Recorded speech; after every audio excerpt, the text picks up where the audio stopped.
নমস্কার। কবি সুকান্ত ভট্টাচার্যের কবিতা সুচিকিৎসা। বদ্রীনাথে সর্দি হলো কলকাতাতে গিয়ে, আচ্ছা করি জুলাপ নিল মসিনাকে দিয়ে।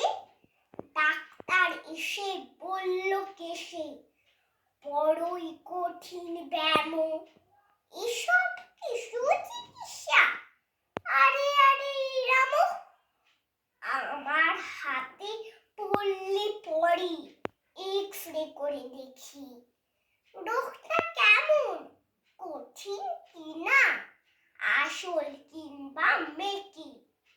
থার্মোমিটার মুখে রেখে সাবধানেতে থাকুক, আজ ব্যাগটা মাথায় দিয়ে একটা দিন তো রাখুক।